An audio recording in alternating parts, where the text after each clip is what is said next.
Saviez-vous que maîtriser les filler words peut vous permettre de mieux comprendre le français parlé?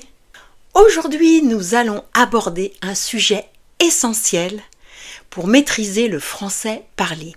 Les filler words ou en français les mots béquilles. Ce sont des petits mots que les Français glissent dans chaque conversation sans même s'en rendre compte. Alors, nous allons voir ensemble 15 mots que les Français utilisent tous les jours. Et toi, tu vas apprendre à les reconnaître, à les comprendre et même à les utiliser.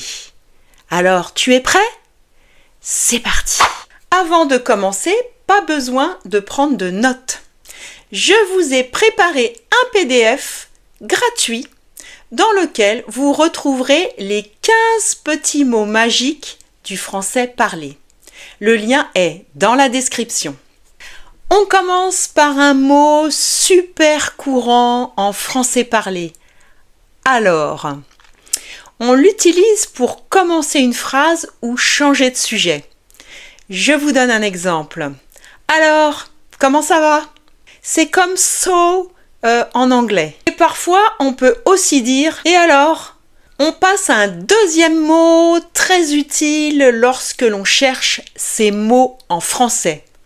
Tu vas utiliser ce petit mot magique lorsque tu hésites, lorsque tu n'es pas sûr de toi, tu n'es pas sûr de ta réponse. Prenons un exemple. Oui, tu le connais déjà, je crois. Passons maintenant au petit mot « quoi ». On le connaît surtout comme mot interrogatif, mais il peut également s'utiliser de manière non interrogative, surtout à l'oral. Ici, « quoi » est utilisé pour exprimer une forme d'évidence ou d'intensité. Je vous donne un exemple. C'est beau, quoi, hein? Un peu comme le synonyme de « you know » en anglais. Cela veut dire « c'est évident que c'est beau ». Le petit mot « un » est très courant en français parlé, surtout dans le langage familier. Comme quoi, il ne sert pas seulement à poser une question. Il a plusieurs fonctions selon le ton, le contexte et l'intonation. On va l'utiliser pour demander une confirmation. Exemple, tu viens ce soir, hein? Pour dire en fait, tu viens, n'est-ce pas? On va également l'utiliser pour montrer qu'on attend une réaction, comme un appel à l'accord ou à l'attention. Exemple, c'est incroyable, hein? Sous-entendu, tu es d'accord? On va aussi l'utiliser pour exprimer l'agacement, la surprise ou l'incompréhension. Dans ce cas de figure-là, le ton va être plus sec, plus fort. Hein? Qu'est-ce que tu dis? Sous-entendu, je n'ai pas entendu. Je n'ai pas compris. Un peut être également utilisé pour remplir une phrase, marquer une émotion. Dans ce cas de figure-là, il est utilisé en fin de phrase. Exemple, c'était trop bien, hein? Dans le sens, tu vois ce que je veux dire.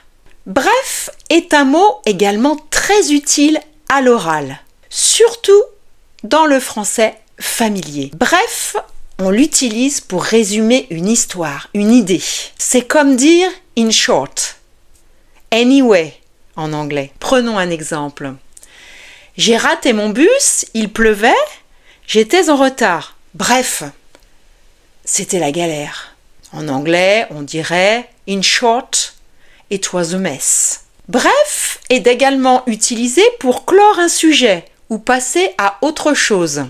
Dans ce cas-là, on utilise bref pour couper une histoire qui traîne ou relancer l'attention. Exemple, bon, bref, on en reparlera plus tard. Les expressions ben oui, ben non sont très fréquentes à l'oral, surtout en français familier. Mais qu'est-ce que ben? C'est la version orale et relâchée de « eh bien ». Il est utilisé pour réagir, exprimer une émotion ou simplement remplir un silence. Il est très courant à l'oral, mais on le voit rarement à l'écrit. Ben oui, ça signifie en fait « oui, évidemment ». bien sûr. Il sert donc à confirmer quelque chose, parfois avec un peu d'émotion. Voyons un exemple. T'es déjà allé en Bretagne? Ben oui, plein de fois. Ben non, on le traduirait plutôt comme non, évidemment, ou bien sûr que non. Il sert à nier quelque chose, parfois de manière un petit peu moqueuse ou déçue. Exemple, t'as fini ton travail? Ben non, je n'ai pas eu le temps. En fait, est une expression extrêmement courante en français parlé. Elle peut sembler simple, mais elle a plusieurs usages à l'oral. Parfois, un peu différente de sa traduction littérale in fact. On utilise en fait pour corriger ou clarifier quelque chose dans le sens de actually en anglais. Prenons un exemple. En fait, c'était hier, pas aujourd'hui. En fait est également utilisé pour introduire une précision ou une explication. Un peu comme en réalité pour être plus précis. Exemple, elle a changé de boulot. En fait, elle travaille dans une start-up maintenant. En fait est aussi utilisé comme tic de langage, sans vrai sens concret. Beaucoup de francophones utilisent en fait comme un mot de remplissage pour structurer leur discours ou gagner du temps pour réfléchir. Exemple, en fait, je sais pas trop. Le mot genre est un classique du français oral, surtout chez les jeunes ou dans un registre familier. Il est souvent utilisé à l'oral, pas dans son sens original, c'est-à-dire lorsque genre signifie type ou catégorie. Genre à l'oral est souvent un tic de langage, utilisé pour rythmer ou structurer le discours, sans vrai sens précis. Exemple, et là, genre, elle me regarde, genre, hyper sérieuse, tu vois? Quand même est un autre incontournable du français oral. Souvent difficile à traduire pour les apprenants parce qu'il change de sens selon le contexte et le ton. C'est un peu un caméléon de la langue familière. On utilise quand même pour marquer la surprise ou l'intensité. T'as mangé 4 croissants quand même.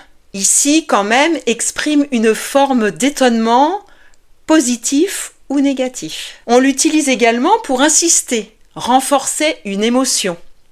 Le ton joue un rôle essentiel ici.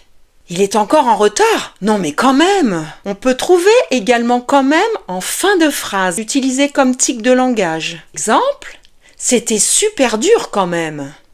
Passons à voilà qui est utilisé pour conclure. Exemple, donc je suis partie et voilà. Pour signifier c'est tout. Voilà aussi est utilisé pour introduire ou montrer quelque chose. Voilà pourquoi je t'ai appelé. Mais également pour ponctuer ou meubler une conversation. Comme un petit souffle entre deux phrases. Neutre mais fluide. Exemple, alors j'ai pris le train, voilà, et je suis arrivée à Paris. Voilà est également utilisé pour marquer l'évidence ou une vérité simple. Ah voilà, c'est tout. Tu vois bien. Il ne veut jamais faire d'efforts, voilà. Le mot bon est l'un des filler words les plus typiques du français oral. Il est court, simple, mais il peut tout dire selon l'intonation et le contexte. Pour introduire une idée ou reprendre la parole, c'est un peu comme so, alright ou well en anglais. Exemple, bon, on commence? Bon, je vais y aller. On l'utilise également pour conclure ou changer de sujet, comme un point final ou pour clore une conversation. Exemple, bon à demain. Il peut également servir à atténuer ou à adoucir quelque chose. Il permet, dans ce cas de figure, de dire une vérité ou une critique, sans être trop direct. Exemple, bon, il est sympa, mais un peu lent. Passons à bas ce petit mot ultra typique du français parlé qui semble ne rien vouloir dire et pourtant il dit beaucoup. pour exprimer l'évidence ou l'impatience. Bah oui, bah non, évidemment oui, évidemment non. Exemple, tu viens? Bah oui, j'ai dit que je venais. Il est également utilisé pour exprimer une réaction un peu agacée, blasée ou résignée. Exemple, tu veux pas sortir? Bah je sais pas, il fait froid. Pas est également utile pour gagner du temps, comme mais plus expressif, avec une nuance de ben oui, ben non. Exemple, et t'as dit quoi? Bah, que j'étais pas d'accord. Bah est également utilisé pour répondre sans avoir grand-chose à dire. C'est un petit mot qui veut dire je réponds, mais j'ai pas grand-chose à ajouter. Exemple, tu fais quoi ce week-end? Bah, rien de spécial. Passons maintenant à tu vois. C'est l'un des filler words les plus utilisés à l'oral en français familier. Ce n'est pas toujours une vraie question. Il s'agit souvent d'une formule pour garder le contact, vérifier qu'on ait bien compris ou juste rythmer la conversation. Alors, utilisons tu vois pour s'assurer que l'autre suit, comprend ce que vous dites. Même si ce n'est pas une vraie question, on attend un signe d'accord. Ça peut être un sourire, un hochement de tête, un petit oui. Voyons un exemple. On essaie tous de faire de notre mieux, tu vois. Tu vois est également utile pour insister sur une idée ou une émotion. Il ajoute une dimension affective et personnelle. Exemple, c'est pas juste, tu vois.